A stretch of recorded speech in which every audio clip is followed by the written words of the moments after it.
seen you, moving around the country about these oversight tours. We'd like to know how far with these tours are you done, and what are some of the findings from these oversight tours?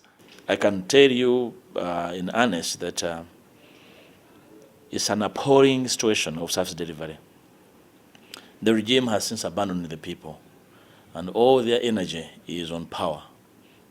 Power to no consequence, and that's why you hear citizens crying for services, health, education on its knees, agriculture decaying away, land conflicts all over the place, health on the deathbed. We understand that your term of office as the leader of opposition is coming to an end. That's in December. Just briefly tell us about the highlights of this tenure as the leader of opposition. When I received my appointment, it did not have an end date. But because it has become over time, we call them peremptory norms.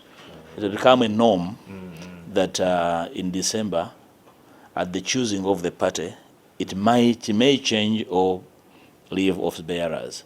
And as an office bearer, I'm not preoccupied with that. And remember, you have ever had LOPs running 5 years. The Honorable Gengala Tigo did. Briefly tell us about your journey as the leader of opposition so far.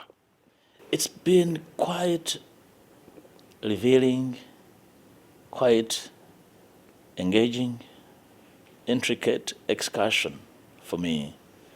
It's been a time for me to fully understand the workings of government, the state. What are some of these challenges that have been that you've encountered? Some of the challenges relate to our inner workings as the opposition, while others relate to the work environment. Suddenly, to begin from without, the regime sees the opposition as a bother. The other challenge was to again encourage the senior legislators to get involved. Some of the senior legislators have been slow. Some actually have been bordering on being lousy in participating in these activities. Either they are content or not interested. Remember, even the opposition was divided. When I first came as the head of the opposition, you must have captured voices from different party platforms that downplayed our capacity to lead them. Talk about your style of leadership as Mathias Mpuuga. In the beginning, there was some discontent from some of the party members. Mathias Mpuuga, the diplomat. Yet, there was this perception of the opposition being defiant at every opportunity that they get. It's my nature. If that is diplomacy, so I cannot apologize for acting the way I act, because I understand leadership to be different. And when you blend leadership with activism, then the duty on your hands is even higher. You're a leader and an activist. And along the way, you encounter situations that require to offer leadership beyond politics. Let's come back to the business of the House. Over the last few weeks, we've seen some disagreements between the opposition and government. Any new developments so far about the boycott? Because you and your group earlier walked out of Parliament having several claims. And I have shockingly heard some government ministers claim that the whole idea of missing person is cooked up. One of the government ministers, I had immense respect for the Honorable Government Spokesperson, the Honorable Chris Bariomunsi, saying that we are just making noise and politicking. I said, now this is very serious.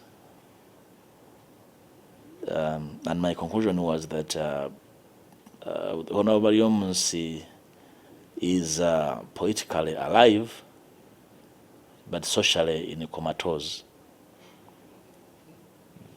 Yeah, because that level of social insensitivity is unprecedented. So when you had my voice raised, I am trying to demand for these answers. Missing persons, detention without trial, targeting Muslims, court-martialing civilians, targeting of Muslims, including violation of human rights in the fishing communities. These are very grave issues. And lastly, the shrinking civic space. Do you hope to use other platforms to engage government, and what next? We are thinking of several options, including taking the Prime Minister to court to be a witness in the disappearance of Kibalama, since she has made a confession to the knowledge of the whereabouts of Kibalama. It's one of the options. The Prime Minister will be a witness. Well, thank you very much, Mr. Mathias Mpuuga, for your time.